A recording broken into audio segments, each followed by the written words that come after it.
Real Maharashtra 24 news, आम्ही दाखवतो सत्य।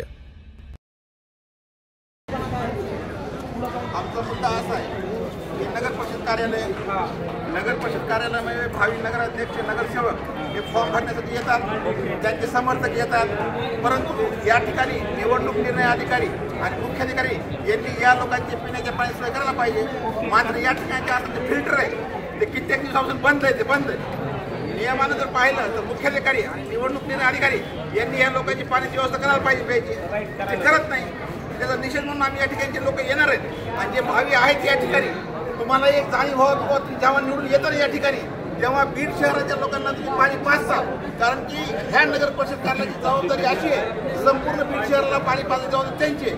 मात्र तर या नगर परिषद कार्यालयामध्ये येणाऱ्या लोकांना किंवा भावी नगराध्यक्ष असतील, नगरसेवक असतील किंवा हे निवडणूक निर्णय कामानिमित्त जे कर्मचारी येतात त्यांना जर प्यायला पाण्याची व्यवस्था नसेल तर हे प्रशासन किती गंभीर आहे।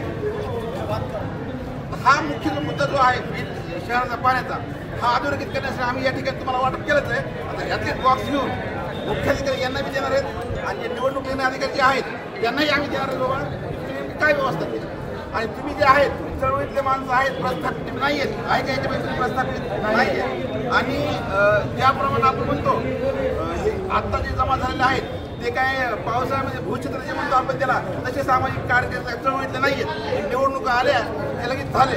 गेल्या कित्येक वर्षापासून मी तुम्हाला पाहतोय, मी तुमच्यासोबत काम सुद्धा केलेलं आहे। त्यामुळं तुम्हा सर्वांना शुभेच्छा आणि बीडकरांचा पाण्याचा प्रश्न सोडवताना अशी तुम्हाला अपेक्षा व्यक्त करतो।